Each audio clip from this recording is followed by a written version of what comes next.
السلام علیکم، میں ڈاکٹر سمیہ باغبان۔ میرا تعلق ریاست مہاراشٹر کے شہر شولاپور سے ہے۔ میرے مقالے کا عنوان ہے علامہ اقبال بحیثیت نظم نگار۔ ڈاکٹر علامہ اقبال 20ویں صدی کے ایک معروف شاعر، مصنف، قانون دان، سیاست دان، مسلم صوفی اور تحریک ہندوستان اور پاکستان کی اہم ترین شخصیات میں سے ایک تھے۔ اقبال اردو اور فارسی میں شاعری کیا کرتے تھے اور یہی ان کی شہرت کی بنیادی وجہ ہے۔ اقبال نے اردو شاعری میں نئی روح پھونکی ہے۔ ان کی شاعری میں خودی، بے خودی، عمل، عشق و محبت، تاریخ اسلام، مذہب اسلام، محب وطن جیسے موضوعات ملتے ہیں۔ عام طور پر علامہ اقبال کی شاعری کو 3 ادوار میں تقسیم کیا جاتا ہے۔ ابتدائی دور کی نظمیں و غزلیں ان کے مجموعہ کلام بانگ درا میں شامل ہیں۔ اس دور میں علامہ اقبال نے بہت سے انگریزی نظموں کا اردو میں ترجمہ بھی کیا ہے۔ علامہ اقبال کی شاعری کا دوسرا دور 1905 سے شروع ہوتا ہے، جب وہ یورپ تشریف لے گئے اور وہاں 3 سال مقیم رہے۔ اس دور میں فارسیت کی طرف خاص توجہ دی۔ 1908 سے علامہ اقبال کی شاعری کا تیسرا اور درخشاں دور شروع ہوتا ہے۔ اس دور کی شاعری کی بدولت علامہ اقبال کو دنیا کے لازوال شعراء کی صف میں جگہ ملی۔ اس دور میں اہل وطن اور ملت اسلامیہ کو خود اعتمادی کا ساتھ پیغام دیا ہے۔ علامہ اقبال نے جس زمانے میں نظم نگاری کی طرف توجہ دی، اس زمانے میں انجمن پنجاب کے زیر اثر مذہب، تاریخ اسلام، طنز و مزاح، حب الوطنی، رومانوی اور بچوں کی شاعری وغیرہ پر نظمیں لکھی جاتی تھیں۔ علامہ اقبال نے بھی کئی موضوعات پر نظمیں لکھی ہیں۔ جن موضوعات پر اقبال نے نظمیں لکھی ہیں، ان میں چند موضوعات کے نام اس طرح سے ہیں: بچوں کی نظمیں، حب الوطنی، تاریخ اسلام، مذہب اسلام اور تعلیمات اسلام، فلسفہ، قرآن کی آیتوں کی ترجمانی، تصوف، عظیم شخصیتوں کی ترجمانی۔ علامہ اقبال نے جب نظم نگاری کی شروعات کی تو انہوں نے ابتدائی دور میں بچوں کی نظم نگاری کی طرف توجہ دی۔ مثال کے طور پر ایک مکڑا، ایک مکھی، ایک گائے اور ایک بکری، ایک پہاڑ اور ایک گلہری، بچے کی دعا، ماں کا خواب، پرندے کی فریاد، چاند اور تارے، ہندوستانی بچوں کا قومی گیت، ترانہ ہندی وغیرہ۔ علامہ اقبال نے حب الوطنی کے معیار کو بام عروج پر پہنچا دیا۔ ان میں وطن پرستی کا جذبہ غالب تھا۔ حب الوطنی کے متعلق لکھی گئی چند نظموں کے نام: ہمالیہ، صدائے درد، تصویر درد، وطنیت، ترانہ ہندی، نیا شیوالا، ہندوستانی بچوں کا قومی گیت وغیرہ۔ تاریخ اسلام علامہ اقبال کا خاص موضوع رہا ہے۔ اس موضوع کو انہوں نے تاریخ اسلام تک محدود نہ رکھتے ہوئے بلکہ اسے فلسفیانہ نقطۂ نظر سے دیکھا ہے۔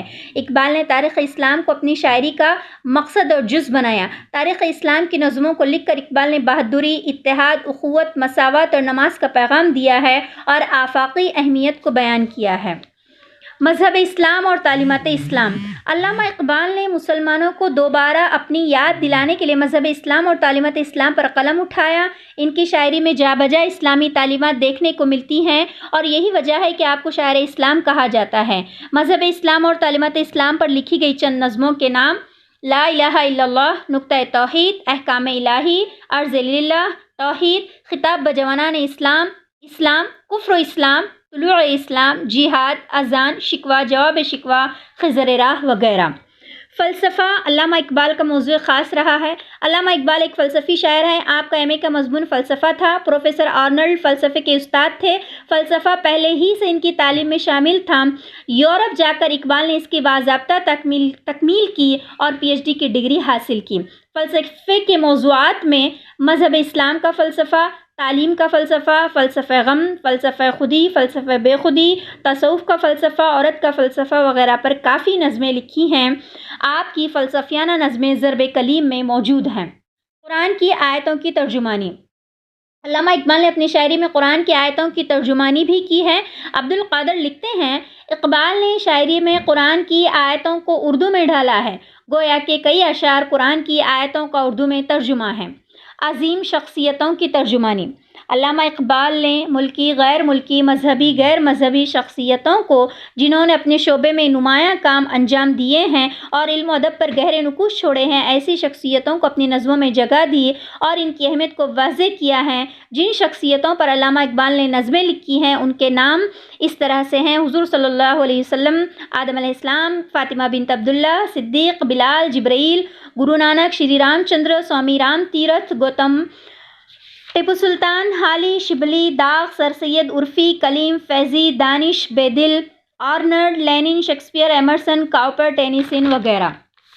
منظر نگاری علامہ اقبال نے اردو میں منظر نگاری کو فروغ دینے میں اہم رول ادا کیا ہے۔ منظر نگاری کے متعلق چند نظموں کے نام: ایک آرزو صبح کا ستارہ، ایک شام ستارے، دو ستارے، نوید صبح، نمود صبح، آفتاب صبح، رات اور شاعر، بزم انجم، پرندے کی فریاد، ہمالا، گلے رنگین، ابر کوثر وغیرہ۔ ان موضوعات کے علاوہ علامہ اقبال نے حقیقت نگاری، موسیقی، مناظر فطرت وغیرہ پر بھی نظمیں لکھی ہیں اور کئی انگریزی نظموں کا ترجمہ بھی کیا ہے۔ علامہ اقبال کی شخصیت کئی امتیازی خصوصیات کا مجموعہ تھی۔ وہ ایک عظیم شاعر تو تھے ہی، ایک مفکر بھی تھے، قوم کے ہمدرد اور دردمند دل رکھنے والے انسان بھی تھے۔ کہا جاتا ہے کہ اقبال نے شاعری کو زمین سے اٹھا کر آسمان کی شے بنا دیا۔ اقبال کا شمار اردو کے صف اول کے شاعروں میں ہوتا ہے۔ علامہ اقبال کو شاعر مشرق اور شاعر اسلام بھی کہا جاتا ہے۔ شکریہ۔